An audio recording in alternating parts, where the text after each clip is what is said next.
പന്തീരാങ്കാവിൽ ഭർതൃവീട്ടിൽ നവവധു ക്രൂരമായ മർദ്ദനത്തിനിരയായത് തീർച്ചയായും മലയാളിയുടെ പൊതുബോധത്തെ ഞെട്ടിക്കുന്ന വാർത്ത തന്നെയാണ്. ആ പെൺകുട്ടി നമുക്കൊപ്പം ചേരുന്നു. എന്താണ് സത്യത്തിൽ സംഭവിച്ചത്? 11-ാം തീയതി ഏകദേശം ഒരു 12 മണിക്ക് ശേഷം, എനിക്ക് തോന്നുന്നു ഒരു 1 മണിയൊക്കെ ആയി. അവരുടെ അടുത്താണ് സ്ത്രീധനം കുറഞ്ഞു എന്നുള്ളൊരു പേരും പറഞ്ഞിട്ട് പുള്ളി തർക്കം തുടങ്ങിയത്. പുള്ളി അതിൽ കൂടുതൽ ഡിസർവ് ചെയ്യുന്നുണ്ട്, അതുപോലെ ഒരു കാറും ഡിസർവ് ചെയ്യുന്നുണ്ട് എന്നുള്ള രീതിയിൽ ഒരു തർക്കം സ്റ്റാർട്ടായി. പിന്നെ എന്നെ മർദ്ദിക്കുകയാണ് ചെയ്തത്. അപ്പം അന്നേ ദിവസം തന്നെ രാവിലെ അമ്മയായിട്ട് രാഹുലിൻ്റെ അമ്മയായിട്ടും ഒരു കൺവെർസേഷൻ ഉണ്ടായിരുന്നു. ഡോറ് ലോക്ക് ചെയ്തിട്ട് അവരെന്തൊക്കെയോ സംസാരിച്ചിരുന്നു റൂമിലിരുന്ന്. അപ്പം അന്ന് അതിലെന്നെ ഉൾപ്പെടുത്തിയിട്ടുണ്ടായിരുന്നില്ല. ഡിസ്കഷൻ കഴിഞ്ഞ് പുറത്തേക്ക് വന്നപ്പോൾ ഞാൻ ചോദിച്ചു രാഹുലിനോട്, അമ്മ എന്താ സംസാരിച്ചത്, അത് നീ അറിയണ്ട എന്നാണ് പറഞ്ഞത്. പിന്നെ അതിനെക്കുറിച്ച് ഞാൻ കൂടുതലൊന്നും ചോദിച്ചില്ല. ഈ മർദ്ദനം എന്ന് പറയുമ്പോൾ എന്തൊക്കെയാണ് നേരിടേണ്ടി വന്നത്? മർദ്ദനം എന്ന് പറയുമ്പോൾ അതിക്രൂരമായിട്ട് തന്നെയാണ് എന്നെ മർദ്ദിച്ചത്. ആദ്യം എൻ്റെ മുഖത്ത് അടിക്കുകയാണ് ചെയ്തത്. അതിനുശേഷം കൈമുഷ്ടി അതുകൊണ്ട് തലയുടെ ഏകദേശം ഒരു ഈ ലെഫ്റ്റ് സൈഡ് മൂന്ന് ഇടി കൊണ്ടിട്ടുണ്ട്, ബാക്കിൽ, പിന്നെ നെറ്റിയിൽ ഇവിടെ നന്നായിട്ടൊരു മുഴ ഉണ്ടായിരുന്നു. പിന്നെ ചാർജറിൻ്റെ കേബിൾ വെച്ചിട്ട് എന്നെ കഴുത്ത് മുറുക്കി കൊല്ലാനായിട്ട് ശ്രമിച്ചു. പിന്നെ ഞാൻ അവിടെ നിന്ന് ഓടി രക്ഷപ്പെടാൻ നോക്കിയെങ്കിലും പുള്ളി പുറകെ വന്ന് എന്നെ പിടിച്ചു ബെഡിലേക്ക് ഉന്തിയിച്ചിട്ട് ബെൽറ്റ് എടുത്തിട്ട് പുറത്തടിച്ചു.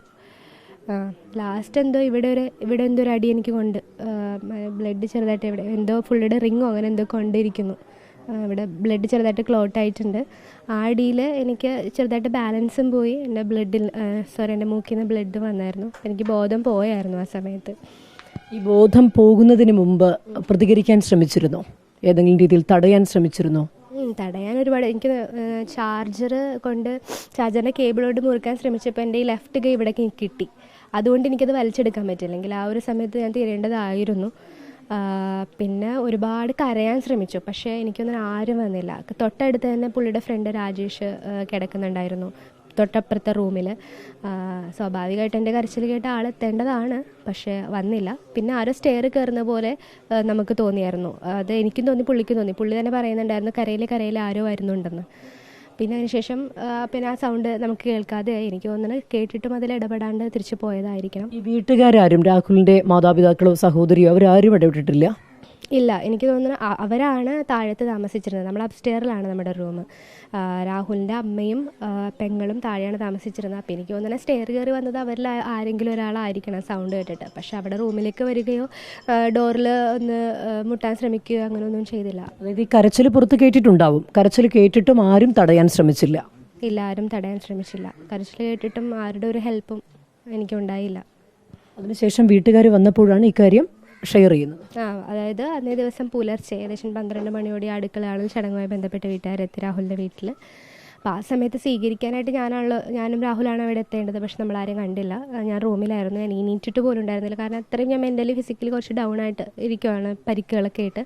പിന്നെ എങ്ങനെയോ ഡ്രസ്സൊക്കെ എടുത്തിട്ട് ഞാൻ താഴേക്ക് ഒരുപാട് ലേറ്റായിട്ടാണ് താഴേക്ക് ഇറങ്ങി ചെന്നത്. അപ്പോൾ എന്നെ കണ്ടോടുകൂടി കുറച്ച് എൻ്റെ മുഖമൊക്കെ ആകെ വികൃതമായിരുന്നു. അപ്പോൾ അവർക്ക് ഡൗട്ട് തോന്നി. അങ്ങനെ അവർ ചോദ്യം ചെയ്തു.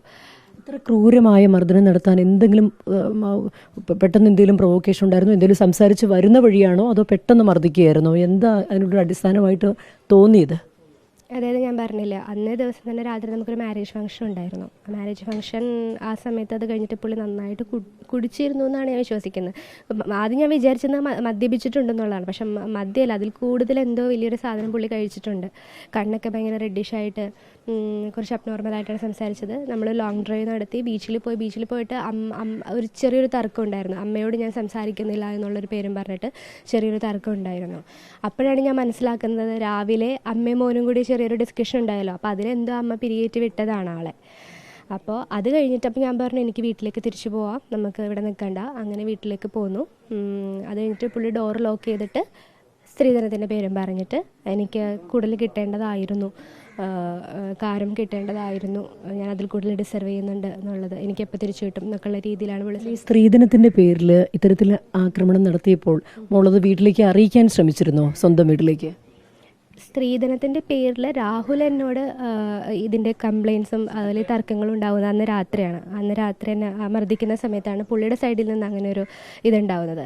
എൻ്റെ ഫോണാണെങ്കിൽ രാഹുലിൻ്റെ കസ്റ്റഡിയിലാണ്. എനിക്കൊരു രീതിയിലും ആ സമയത്ത് കോൺടാക്ട് ചെയ്യാൻ പറ്റില്ല, ഒരു രീതിയിലും. കാരണം അടി തുടങ്ങിയിട്ട് പിന്നെ എനിക്ക് രക്ഷപ്പെടാൻ നോക്കാമെന്നല്ലാണ്ട് ആ സമയത്ത് ഒരാളെ എടുത്ത് ഫോൺ വിളിക്കാമെന്നും അത് മാത്രമല്ല എൻ്റെ കയ്യിലന്ന് ഫോണില്ല ആ സമയത്ത്.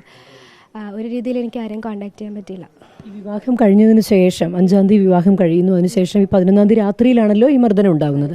അപ്പോൾ അതിനിടയിൽ മറ്റേതെങ്കിലും സന്ദർഭത്തിൽ ഇങ്ങനെ സ്ത്രീധനത്തെക്കുറിച്ച് തർക്കമോ അല്ലെങ്കിൽ അത്തരത്തിലുള്ള സംസാരം ഏതെങ്കിലും ഘട്ടത്തിൽ നടന്നിരുന്നോ? രാഹുലിൻ്റെ സൈഡിൽ നിന്നും ഉണ്ടായിരുന്നില്ല. പക്ഷേ രാഹുലിൻ്റെ അമ്മയുടെ അനിയത്തിയുടെ സൈഡിൽ നിന്നും ഞാൻ കിച്ചണിൽ കയറുന്ന സമയത്ത് നമ്മൾ സ്വർണ്ണം എവിടെ വെച്ചേക്കുന്ന കാര്യങ്ങളെക്കുറിച്ച് ചോദിച്ചപ്പോഴത്തേനും എന്നോട് പറഞ്ഞിരുന്നു എൻ്റെ മകൻ ഇതിൽ കൂടുതലൊക്കെ കിട്ടേണ്ടതായിരുന്നു, കുറഞ്ഞുപോയി എന്നുള്ള രീതിയിലൊക്കെ ഒരു ടോർച്ചറിങ് അവരെന്നെ ചെയ്യുമായിരുന്നു. നല്ലൊരു ടേംസിലായിരുന്നില്ല ഞാൻ അമ്മയായിട്ട്. ഈ ഒരു കാര്യത്തിൽ എന്നെ മെൻ്റലി ഭയങ്കര ഡൗൺ ആക്കിയൊരു സംഭവമായിരുന്നു. പക്ഷേ ഞാനത് വീട്ടുകാരോട് പറഞ്ഞിട്ടുണ്ടായിരുന്നില്ല.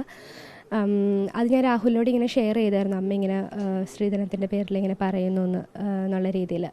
അത് രാഹുൽ ഇങ്ങനെ ചോദിച്ചു. അതിനുശേഷമാണ് അവർ തമ്മിൽ റൂമിൽ കയറി ചെറിയൊരു ഡിസ്കഷൻ കഴിഞ്ഞ് അന്ന് രാത്രിയാണ് എന്നെ മർദ്ദിച്ചത്. അതായത് ഇത്തരത്തിൽ സ്ത്രീധനത്തിൻ്റെ പേരിലൊരു മർദ്ദനം നടക്കുന്നു, അത് തടഞ്ഞില്ല എന്ന് മാത്രമല്ല അതിന് കാരണക്കാരിയായി വർത്തിച്ചിട്ടുണ്ടാവാം അമ്മയെന്നും കരുതുന്നു അല്ലേ? ഉറപ്പായിട്ടും ഞാൻ കരുതുന്നു. അമ്മ എന്തോ കാര്യമായിട്ട് മോന് കൊടുത്തിട്ടുണ്ട് ഇതിൻ്റെ പേരിൽ. ഇപ്പോൾ പരാതി കൊടുത്തിരിക്കുന്നതിൽ പോലീസിൽ പരാതി കൊടുത്ത സമയത്ത് നീതി ലഭിച്ചു എന്ന് തോന്നിയിരുന്നോ? അപ്പോൾ തോന്നിയ വികാരം എന്താണ്? ഇടയ്ക്ക് ചില പരാതികളൊക്കെ കേട്ടിരുന്നു, പോലീസ് ആ ഭാഗം ചേർന്ന് നിൽക്കുന്നു എന്ന രീതിയിലൊക്കെ. നമ്മൾ പന്തീരാങ്കാവ് അവിടെ പോലീസ് സ്റ്റേഷനിൽ ഈ ഒരു പ്രശ്നം കഴിഞ്ഞിട്ട് അന്നേ ദിവസം തന്നെ നമ്മൾ പോലീസ് സ്റ്റേഷനിൽ പോയി കംപ്ലയിൻറ്റ് കൊടുത്തായിരുന്നു. പക്ഷേ അവിടെ നിന്ന് എനിക്ക് തോന്നിയത് എനിക്ക് അനുകൂലമായിട്ടല്ലായിരുന്നു അത്. രാഹുലിന് അനുകൂലമായ രീതിയിലാണ് പോലീസുകാർ CI അടക്കം നിന്നിരുന്നത്. കാരണം ഞാൻ അവിടെ ചെല്ലുമ്പോഴത്തേക്കും രാഹുലിൻ്റെ ഫ്രണ്ട്സും എല്ലാവരും അവിടെ എത്തിയിരുന്നു. രാഹുലിൻ്റെ തോളത്ത് പോലീസുകാർ കൈയിട്ട് നിൽക്കുന്നൊരു കാഴ്ചയാണ് നമ്മൾ കണ്ടത്. രാഹുലിൻ്റെ, അതായത് പ്രതിയായ ആളുടെ തോളത്ത് പോലീസ് കൈയിട്ട് നിൽക്കുന്നത് കണ്ടപ്പോൾ അതിൽ അസ്വാഭാവികത തോന്നിയല്ലോ. അത് പരാതിയായി പിന്നീട് പറഞ്ഞിരുന്നോ? ഞാൻ അവിടെ പറഞ്ഞത് എൻ്റെ ഈ പ്രശ്നങ്ങളെക്കുറിച്ചായിരുന്നു. അതായത് എനിക്ക് മർദ്ദനമേറ്റ കാര്യങ്ങളെക്കുറിച്ച്. അതാണ് എന്നോട് അവിടുത്തെ മേഡം അതുപോലെ തന്നെ ബാക്കിയുള്ള CI ഒക്കെ ചോദിച്ചത്. അതെല്ലാം ഞാൻ കറക്റ്റായ രീതിയിൽ പറഞ്ഞു. പക്ഷേ അതിൽ ഞാൻ ഹൈലൈറ്റ് ചെയ്തത് ചാർജറിൻ്റെ കേബിൾ വെച്ചിട്ട് തന്നെ മുറുക്കാൻ ശ്രമിച്ചതായിരുന്നു. പക്ഷേ പിന്നീട് ഞാൻ ലേറ്റസ്റ്റായിട്ട് ഞാൻ അറിഞ്ഞത് ആ ഒരു കംപ്ലയിൻറ്റ് ഞാൻ കൊടുത്ത ആ ഒരു പോയിൻ്റ് അവരതിൽ നിന്ന് സ്കിപ്പ് ചെയ്തു എന്നുള്ളതാണ്. എന്നെ കൊല്ലാൻ നോക്കിയ ആ ഒരു പോയിൻറ്റ് അതിൽ നിന്ന് അവർ സ്കിപ്പ് ചെയ്തു എന്നുള്ളതാണ് ഞാൻ അറിഞ്ഞത്. അതായത് ഈ പന്തീരാങ്കാവ് പോലീസിനെതിരെയുള്ള പരാതി അപ്പോൾ എന്തൊക്കെയാണ്? പരാതിയിൽ ഈ പറഞ്ഞ എല്ലാ കാര്യങ്ങളും, എന്നെ മർദ്ദിച്ച എല്ലാ A to Z വരെയുള്ള കാര്യങ്ങൾ ഞാൻ അതിൽ രേഖപ്പെടുത്തിയിട്ടുണ്ടായിരുന്നു. പക്ഷേ അതിൽ ചാർജർ, ഞാൻ ഏറ്റവും കൂടുതൽ ഹൈലൈറ്റ് ചെയ്ത് തന്നെ ചാർജറിൻ്റെ കേബിൾ വെച്ചിട്ട് കഴുത്തിൽ മുറുക്കി കൊല്ലാൻ ശ്രമിച്ചു. കാരണം ആ സമയത്ത് രാഹുൽ പറഞ്ഞു അതിനെ കൊല്ലും എന്ന് പറഞ്ഞിട്ടാണ് അത് ചെയ്യുന്നത്. പക്ഷെ അതിൽ പിന്നീട് അറിഞ്ഞത് ഞാൻ കൊടുത്ത മൊഴിയിൽ ഈ ഒരു പോയിന്റ് അവിടെ ഇല്ല. വധശ്രമത്തിന് കേസെടുത്തിട്ടില്ല എന്നല്ലേ, അതിൻ്റെ വകുപ്പ് ചേർത്തിട്ടില്ല എന്നുള്ളതാണ് ഞാൻ അറിഞ്ഞത്. പിന്നീട് ഇവിടെ വന്നിട്ട് പരാതി കൊടുത്തല്ലോ പോലീസിന്, അതിൽ ഇതെല്ലാം ഉൾപ്പെടുത്തിയിട്ടുണ്ടോ?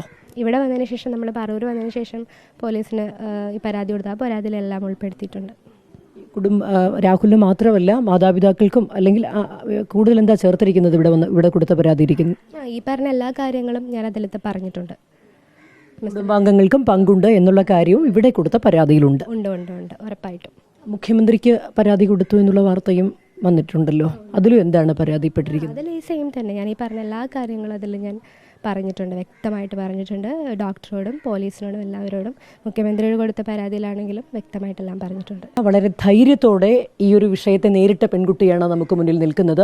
അതുപോലെ തന്നെ ഈ കുട്ടിയുടെ മാതാപിതാക്കളാണെങ്കിലും നമ്മൾ എടുത്തു പറയേണ്ട കാര്യമാണ്, വിസ്മയുടെയൊക്കെ ദുരന്തത്തിൻ്റെ ഞെട്ടൽ മാറാത്തൊരു കേരളത്തിലാണ് നമ്മൾ നിൽക്കുന്നത്. അതുകൊണ്ട് തന്നെ വളരെ സധൈര്യം മോൾക്ക് പിന്തുണ കൊടുത്ത് മുന്നോട്ട് വന്ന മാതാപിതാക്കളെയും ഈ ഘട്ടത്തിൽ അഭിനന്ദിക്കേണ്ടിയിരിക്കുന്നു. ഏതായാലും വളരെ ധൈര്യത്തോടു കൂടി തന്നെ അവർ കേസുമായി മുന്നോട്ട് പോവുകയാണ്. ഈ പെൺകുട്ടിയായാലും നമ്മൾ ആ വാക്കുകൾ ശ്രദ്ധിച്ചു, വളരെ ധൈര്യപൂർവ്വമാണ് ഈ ഒരു പ്രശ്നത്തെ നേരിട്ടുകൊണ്ടിരിക്കുന്നത്. വളരെ ധൈര്യത്തോടു കൂടി മുന്നോട്ട് പോകാനും ഇവർ ശ്രമിക്കുകയാണ്.